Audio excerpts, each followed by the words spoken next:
Hello to all my dear students, मेरा नाम है अभिषेक त्रिपाठी और मैं हूं आज फिर से आज आप सभी के सामने एक नए वीडियो के साथ। और ये वीडियो आप सभी को पता है काउंसलिंग की डेट आ गई है। नोटिफिकेशन संडे को आया, उस दिन हम नहीं थे। मंडे को कल थोड़ा बिजी हो गए थे और सुभाष सर ने एक मस्त सा वीडियो आपको बनाकर दिया है जिसमें कुछ बेसिक जानकारियां तो दी है। इसके अलावा कुछ और जानकारियां मैं इस वीडियो के माध्यम से दूंगा और इसके बाद हम एक फॉर्म फिलअप करके भी दिखाएंगे। अब सबसे पहले ये समझ लीजिए कि आपका जो एसटी का रिजर्वेशन है वो 32% है। अभी जो एमबीबीएस का नोटिफिकेशन आया है उसमें, और आप सभी बच्चे बहुत बार ये बोल रहे थे न्यू रिजर्वेशन, बहुत कमेंट कर रहे थे और हम ये बार बार बोल रहे थे कि बेटा जब तक कि नोटिफिकेशन ना आ जाए तब तक ये नहीं माना जा सकता कि रिजर्वेशन 20% हो गया है। अब बहुत से बच्चों का ये कहना था कि पीजी का 20% पे हो रहा है, बहुत सारे जॉब्स का 20% पे हो रहा है, तो वो अलग चीज़ होती है। लेकिन जब तक आपका ऑफिशियल नोटिफिकेशन नहीं आ जाता तब तक आप नहीं मानेंगे। और इसके अलावा हमारे ऑनरेबल चीफ मिनिस्टर, इसके अलावा कैबिनेट मिनिस्टर्स, बहुत सारे अलग अलग ऑफिशियल्स ने ये बोला है कि हम 32% कराने की कोशिश करेंगे। और ऑब्वियसली वो एक राइट है एसटी कैटेगरी का छत्तीसगढ़ के अंदर में। हाईकोर्ट ने इसको 20% किया, उसके बाद सुप्रीम कोर्ट में केस चल रहा है। इसके अलावा एक अध्यादेश होता है जिसको गवर्नमेंट लेके आ सकती है और हाईकोर्ट का जो वो आदेश है वो 6 महीने तक नल एंड वॉइड हो जाता है। तो बहुत सारी चीजें होती हैं एक पॉलिटिकल लेवल पर या पॉलिटिकल साइंस के लेवल पर जिसके ऊपर हमारा पूरा देश काम करता है, तो बहुत सारी चीजें हैं। अब अगर आप ये सोच रहे हैं कि अगर 32% का रिजर्वेशन है तो उसके लिए कोर्ट चले जाए, तो प्लीज कोई जरूरत नहीं है। कोर्ट हम सबसे ज्यादा समझदार है, उसको अगर सच में लगेगा कि सच का किसी तरीके से अवमानना हो रहा है तो वो हाई कोर्ट खुद ही अपने तरफ से आदेश जारी करती है। चीफ मिनिस्टर साहब जो है वो भी एक समझदार व्यक्ति, उनको भी पता है अवमानना नहीं करना होता है। तो कोई ऐसा अति बुद्धि व्यक्ति जो है वो आपको बोल देता है अपने एसी के कमरे में बैठ के कि चले जाइए सीजीडीएमई के खिलाफ कोर्ट में और अपना एसी के रूम में बैठ के आराम करें, और आप लोग कोर्ट के धक्के खाएं और अंत में क्या मिले, कुछ नहीं। सीट मैट्रिक्स को लेकर भी ये बोला गया कि कोर्ट चले जाइए, क्या हुआ, कुछ नहीं। बिना मतलब का कोर्ट मत जाइए, आप अपनी पढ़ाई करिए, पढ़ाई करने का समय है। उन सारी फालतू की चीज़ों में अपना दिमाग व्यर्थ करने की ज़रूरत नहीं है। और वैसे भी 32% जो एसटी रिजर्वेशन है ये मुझे कहाँ से मिला है, ये नोटिफिकेशन से मिला है। अब बात ये है कि ये जो नोटिफिकेशन है ये नोटिफिकेशन वही पीडीएफ है जिसका नाम है 2018 पीएमटी रूल्स, ठीक है। अब यही सेम नोटिफिकेशन पिछले कई सालों से बार बार सर्कुलेट होता चला जा रहा है और यही वाला पीएमटी रूल इस बार भी अपलोड हुआ। इसमें 32% रिजर्वेशन लिखा है और अभी बज रहे हैं लगभग 3:45 और आज दिन है मंगलवार को 3:45 बजे तक सीजीडीएमई ने रिजर्वेशन को लेकर अभी तक कुछ और नया नोटिफिकेशन अलग से नहीं डाला है। तो आज हम लोग ये मान रहे हैं कि 32% रिजर्वेशन होगा। तो इस चीज़ को समझ जाइए। आपने सुभाष सर के भी वीडियो में बहुत सारा कमेंट किया, उसमें इस बात को समझिए कि जो नोटिफिकेशन में आया उसको हम पढ़ रहे हैं, हम तो नहीं डिसीजन ले रहे ना। जो लिखा है वो हम आपको बताते हैं और आपको लगता है कि ये क्या बता रहे हो। हम कुछ भी उल्टी सीधी चीज़ें नहीं बता रहे, जो लिखा है जो है जैसा है एज इट इज़ आपके सामने है। आप चाहें तो नोटिफिकेशन निकाल के पढ़ सकते हैं। जब अगला कोई नोटिफिकेशन आएगा, कोई क्लैरिफिकेशन आएगा, कोई नया रूस्टर आएगा, उसमें जो लिखा होगा वो फिर से हम आपको बता देंगे। बड़ा सिंपल सा बात है, ठीक है।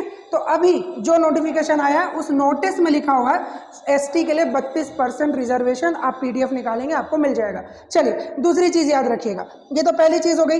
दूसरी चीज याद रखिएगा, दूसरी चीज क्या याद रखिएगा, दूसरी चीज ये याद रखिएगा कि इस बार एक नया रूल आया है। क्या नया रूल आया है कि हमेशा क्या होता है, एमसीसी का फर्स्ट राउंड पहले होता है। इसको लेकर मैंने एक जो वीडियो है पूरा बनाया है, लेकिन इसको मैं फिर से रिपीट कर रहा हूँ कि एमसीसी का फर्स्ट राउंड पहले होता है, फिर स्टेट का फर्स्ट राउंड होता है। हमारे केस में स्टेट होगा सीजीडीएमई, इसका फर्स्ट राउंड होता है।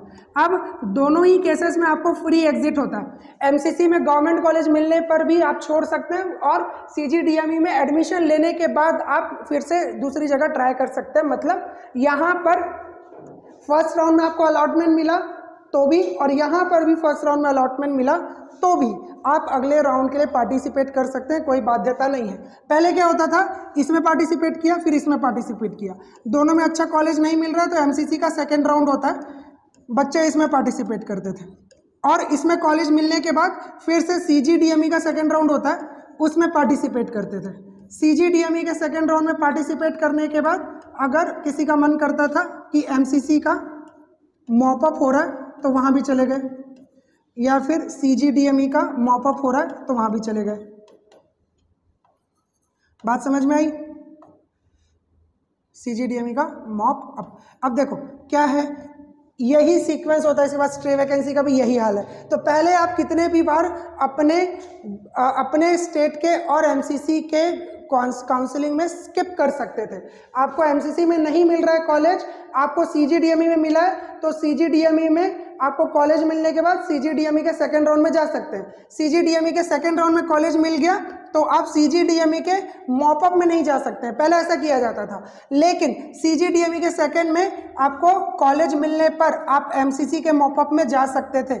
मतलब जो सीक्वेंस लिखा हुआ है, आप लाइन से कॉलेज मिलने के बावजूद अगले वाले में पार्टिसिपेट कर सकते थे, बशर्ते आपको पिछले वाले में कोई कॉलेज नहीं मिला है, लाइन से पार्टिसिपेट कर सकते थे। लेकिन इस बार क्या हुआ कि फर्स्ट राउंड को छोड़कर, ये वाला जो राउंड है इसको छोड़कर, अब मान लीजिए आप MCC का भी फॉर्म भरे हैं और आपको सेकेंड राउंड में पार्टिसिपेट करना है, आपको कॉलेज मिल गया कोई सा, आपको मिल गया चलिए GMC नागपुर, ठीक, GMC नागपुर मिल गया मान लेते हैं, ठीक है। अब आपको नागपुर नहीं जाना है और आपको छत्तीसगढ़ में GMC रायपुर मिलता है और आपको लगता है रायपुर में पढ़ लेते हैं, लेकिन अब आप ये नहीं कर पाएंगे क्योंकि पहले ये वाला सेकेंड राउंड हुआ, इसमें आपको नागपुर मिल गया, यही आपका कॉलेज है, इसमें आप पार्टिसिपेट ही नहीं कर पाएंगे, ठीक है। तो पहले आप कर सकते थे कि यहाँ पर नागपुर मिला, यहाँ पर रायपुर मिला, यहाँ का फाइन पटा दीजिए, रायपुर में पढ़ लीजिए,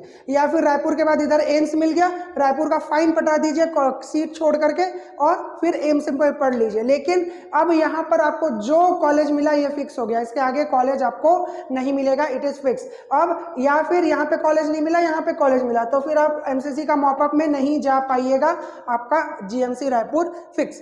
अब ये एक नियम चेंज हुआ है, इसको अगर आपको और डिटेल में समझना है तो इसको लेकर मैंने एक वीडियो दूसरा सेपरेट अपलोड किया है, अब हम उसका फर्स्ट कमेंट में उसके लिए आपका लिंक डाल देंगे, तो उसको देख लीजिएगा, ठीक है। तो दो चीज़ें ये, और एक तीसरी चीज़ मुझे ये लगी है, क्योंकि काउंसलिंग के बच्चे आते हैं, कुछ चीज़ें जो है उनको एक मिसकंसेप्शन है, सेम मिसकंसेप्शन ना MCC को लेकर था।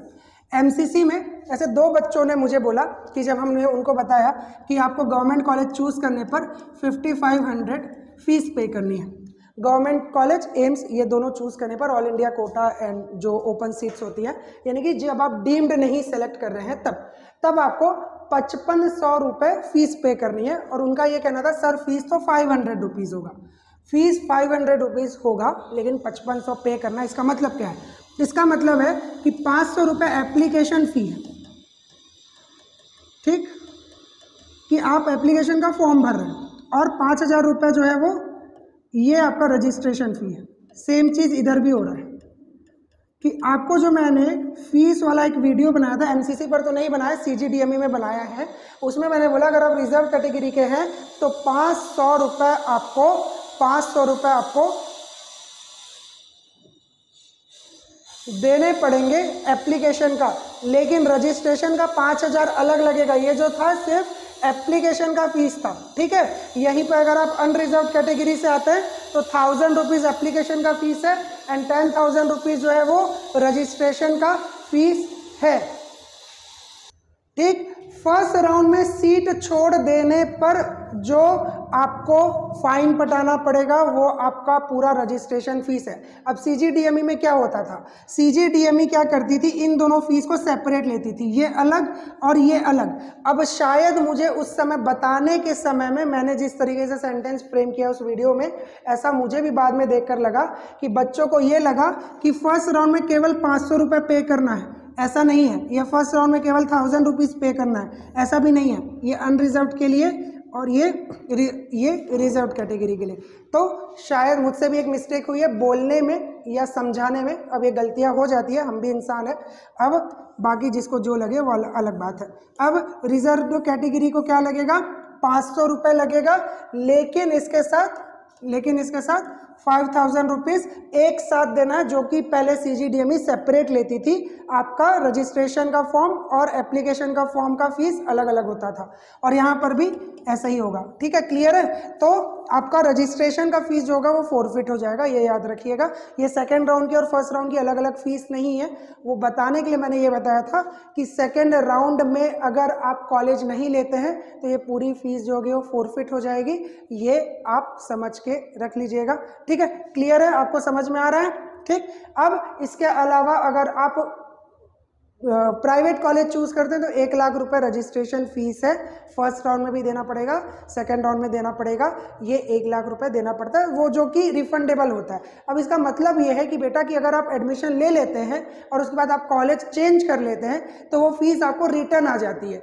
जबकि सेकेंड राउंड में आप कॉलेज में एडमिशन नहीं लेते हैं या एडमिशन लेने के बाद छोड़ देते हैं तो वो फीस आपको रिटर्न नहीं होती है। ये मेरा कहना था। अब शायद वो बात थोड़ी सी क्लियर हुई होगी। अब अगर किसी तरीके का डाउट है तो प्लीज़ कमेंट बॉक्स में बताइएगा। ये 3 पॉइंट इंपॉर्टेंट है। हाँ, इसके अलावा रिजर्वेशन का जो पॉइंट है मैंने अपना टाइम बता दिया, इतने टाइम हम वीडियो शूट कर रहे हैं।